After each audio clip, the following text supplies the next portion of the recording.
All right, welcome. Today we're diving into something that's, well, it's both terrifying and totally transformative. We're talking about the art of starting over from scratch. And I don't just mean getting a new job or moving to a new city. I mean a full, radical reinvention of who you are. You know that feeling, right? I think we've all been there. That deep sense of being stuck, where just tweaking things at the edges isn't going to cut it anymore. It's this almost primal urge for a complete reset, a teardown of the very life you've spent years building.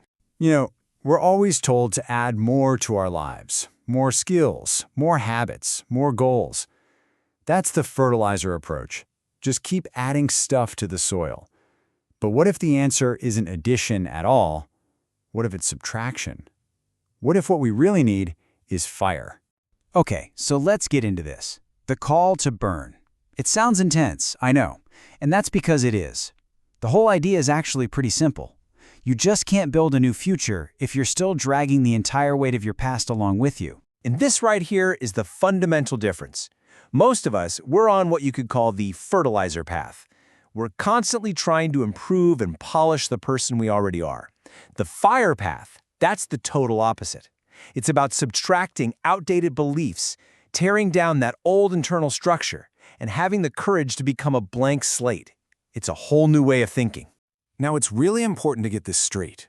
This isn't about creating aimless chaos in your life. Think of it more like a controlled burn in a forest.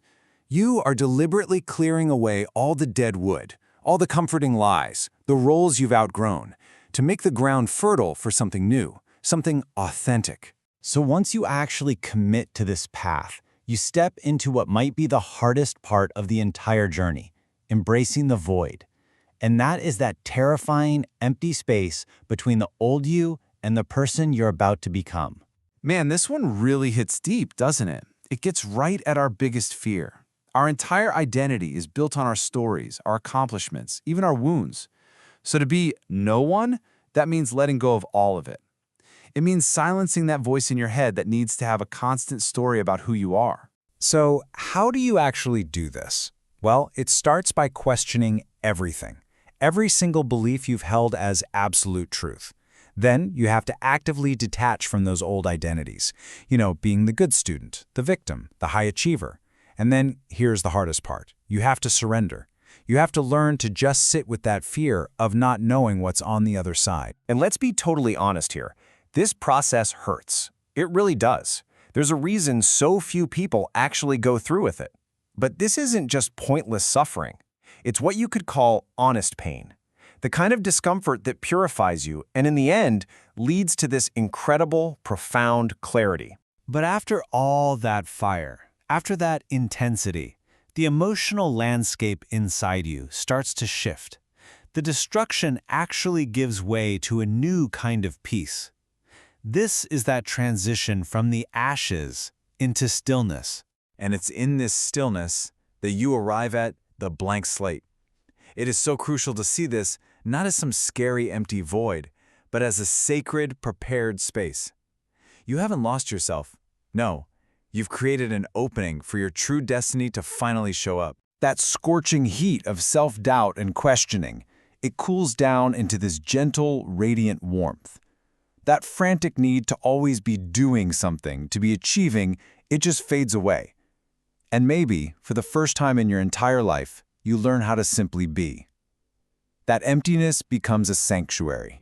So, you've done the hard work. You've literally walked through fire, and you found this peace in the stillness. The obvious question is, now what? What could possibly emerge from this sacred emptiness? And into that quiet, prepared space comes what our source material calls the idea. It's described as the divine compensation for every single thing you were brave enough to let go of. But this isn't just, a good thought or some new career plan. It's described as lightning, a sudden soul-deep recognition of what you are truly here on this earth to do.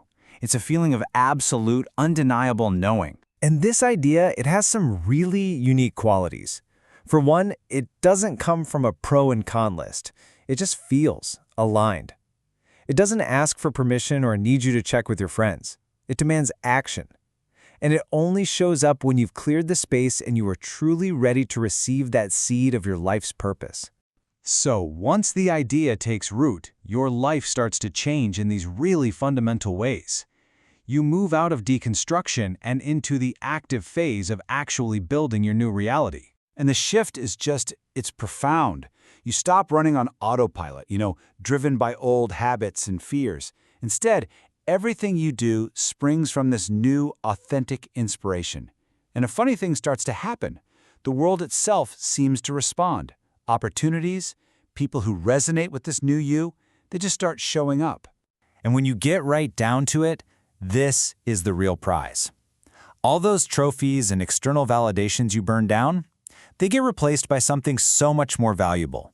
The incredible freedom of just living as your true self, with no masks, no pretense. But listen, this isn't a one-time event. It's not like you cross some finish line and you're just done. This whole process is actually framed as a repeatable, lifelong cycle of growth and evolution. The whole journey is like a continuous loop. You burn what's old and doesn't fit. You bask in the stillness that follows. You give birth to a new purpose. You build an authentic life around it. And then, when the time comes again, you just begin the cycle all over, each time becoming a clearer, more powerful version of yourself. You see, this process isn't really about changing your life. It's about shedding the life that was never truly yours to begin with, and finally revealing the person you've always been underneath it all, a real, fiery, awake soul. And that leaves us with one last thing to think about. As you look at your own life, your beliefs, your roles, your habits, what part of it is no longer serving you? What part of it is just waiting for the fire?